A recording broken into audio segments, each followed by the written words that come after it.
Now, that was just silly. That was a very silly episode to a season that just didn't really capture the spirit of the first season. Like, the first season paid homage to the Karate Kid, but, like, the tongue was planted firmly in cheek. It was very self-aware. Like, this one kind of had the same elements, but it was like the first season was cheesy because it knew, like, oh, we're doing this to be cheesy. Like, the second season was just being cheesy for cheesy's sake. So, like, the season finale was just, like, the ultimate collection of the things that was wrong with this season. It just got to the realm of the ridiculous, and there was just, like, the best example of that was that fight at the end. Like, I understand that some creative liberties are taken when it comes to this kind of thing, but the plausibility of, well, not only the fight at the end, but just all the fights that were going on throughout the season. You figure in a town like that, someone would have gotten wind to it and put a stop to it before it even escalated. But, okay, let's say even if it didn't, the fact that this fight took place in a school and went on for, like, what seemed to be 10, 15 minutes is just beyond me. It's just, it goes past the realm of ridiculous. And so that was I just had a real problem watching that. And then, again, the fact that there was no security, and then the fact that one of Cobra Kai's guys broke up the fight and started beating up kids, and there doesn't seem to be any consequence for it. So it's like little things like that. The fact that kids were beating up principals and nothing seemed to happen. And where one of the main characters almost gets killed and, like, just tossed over a balcony. It got to the level of the absurd. And, you know, even, like, I think of Karate Kid Part 2, where Daniel goes to Okinawa and he almost gets killed and they fight to the death and there's no authority there. So maybe this was a tribute to Karate Kid 2, which I haven't seen that movie in a while, but I don't know if I would really like it seeing it. Like, I haven't seen Karate Kid 1 in a while, but I saw that movie so many times and I loved it so much. And that's why I loved the first season of Cobra Kai so much, because all these little tributes that were being thrown into it. And how they combine the modern age with 80s nostalgia. It's like it just seems to be the thing now with 80s nostalgia. 80s weren't that cool, kids. It wasn't. I lived through the 80s. My childhood was in the 80s. And even as it was going on, it didn't seem that cool. And it's especially not cool now. So don't let these movies and shows fool you thinking that the 80s were cool. It wasn't. The fashion was bad. Some of the music was good, you know. Some of the music was really bad. Just don't let it fool you. So I don't know. I think Cobra Kai could have taken a turn and maybe gotten a little more serious and a little more modern with the storytelling. And it lost me in so many places. And the spirit of the first season was gone, and it just went into this weird direction. It didn't really know what to do at some points. Some of the things I did liked about it, I did like the turn, and where it seemed, Johnny's existential crisis, his moral crisis, realizing what consequences are. The fact that Kreese got the building away from him, I don't know. I don't know how plausible that is, but all right.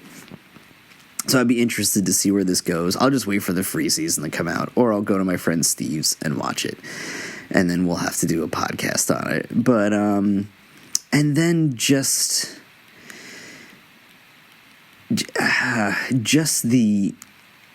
there was one thing that got me, where, like, there were some extra lines in there that couldn't have been said. Like when Daniel was taking Miyagi's photo down, he didn't have to talk to the photo. He could have just taken the photo off the wall and then you would have known. So just like little things like that in the final episode. And then it just got so melodramatic. Did Miguel almost have to get killed or have his back broken to really make the point? I don't think so. Maybe it could have touched on realistic issues when it came to growing up and, taking self-defense and dealing with your parents and dealing with the past. And I think the first season kind of did that, as well as the first Karate Kid movie, and I think they just upped the stakes so much, as they did in Karate Kid Part 2, to where it's like, now it's a matter of life or death. It's like, no, usually kids, in living in that town in California, they don't have to deal with that kind of thing.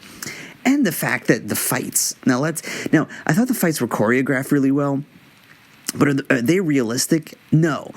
Are high school fights like that? No.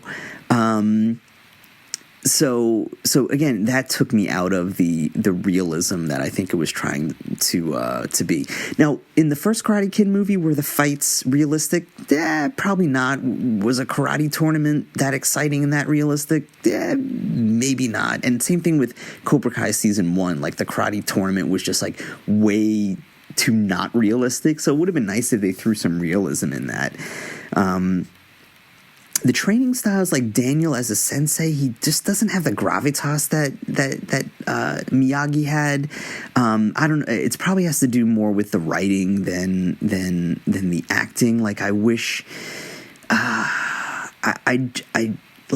didn't get inspiration from Daniel that I did from Mr. Miyagi. Daniel doesn't seem to have that wisdom that Miyagi had. Now, there could have been like different types of wisdom because it's a different time. Daniel's a different person, but I never got that sensei attitude from him. The life's lessons that like Miyagi just seemed to have, and that could just be my age coming into it, because Miyagi was a person to look up to and a person that you loved, and then you found out like the flaws that he had a little bit in the first one, more in the second one. So now it seems like on a different note that Allie's coming back. I don't know if they're going to get Elizabeth Shue to do it. I hope they do. It would be ridiculous if they got another actress to do it. So she was just in The Boys, and she was great in that. So I'm hoping they bring her back for Cobra Kai Season 3, and I hope Cobra Kai Season 3, it takes the cheesiness out of it. Like, we get it. You were an 80s thing. You're paying tribute. Now it's time to come into your own a little bit. You can still have different nods to the Karate Kid movies. I wonder if the villain from Karate Kid 3 is now going to come in, because there was kind of a mention. So I wonder if he's going to come now and help out Kreese in the dojo. We shall see. We shall. And what's going to happen with Johnny? Will he join forces with Daniel to fight the evil John Kreese? I don't know. And I guess we'll find out soon. So, so just absolutely ridiculous episode. It could have been so much better. And the fact that I forgot the kid's name, the girl that's with Cobra Kai, who took the microphone from the school, just from that, they would have stopped her and they would have called security and they would have done something instead of having this like 10-15 minute fight that was just, it's got a little out of hand. Not the fight, but the fact that it was actually in the script. So I hope they get back to more realistic issues that go along with what teens are going through these days, as opposed to having like knockdown, drag out fights and during school. And another pet peeve of mine, I don't know, maybe this is just me, just from me growing up. I've never, like, the party scenes on this show and then like other shows that I've watched, like whether it's Euphoria or whether it's Mrs. Fletcher on HBO, it's like these parties are like the best parties in the world that kids are having. And I don't know, the parties that I went to as a kid, it was just a bunch of people sitting around, maybe some antics happened every once in a while and cops did come, that's true, but it just I don't know, the parties on TV just seemed more fun. So and then just a word on Euphoria. I know John Oliver made a joke about it, and it was true. Like, what's going on with Euphoria, first of all, it doesn't really match the data with what kids are going through. Kids are having less sex and doing less drugs. Of course, they have their own problems. But the fact that, like, every single kid on that show has such a major problem in dealing with all these just quite uncommon issues just leads to show just how exaggerated a show can be. So anyway, it's not about Euphoria, it's about Cobra Kai. So I hope Cobra Kai kind of tones it down a little bit and, you know, gets more realistic, because the characters are there. All the characters are great. I love what they're doing with Johnny, and I love what they're doing with Daniel and Daniel's family, and even bringing Kreese back. It's all cool. It's all cool to bring these characters back. Make them more plausible. Make them more realistic. It's there. Please. All right. Anyway, so you can find me. Podcast is over. Yay. You can find me at Twitter, MMAM Podcast. You can find me on Facebook at MMAM Podcast. And you can email me at MMAMpodcast@gmail.com. All right, everybody. Bye.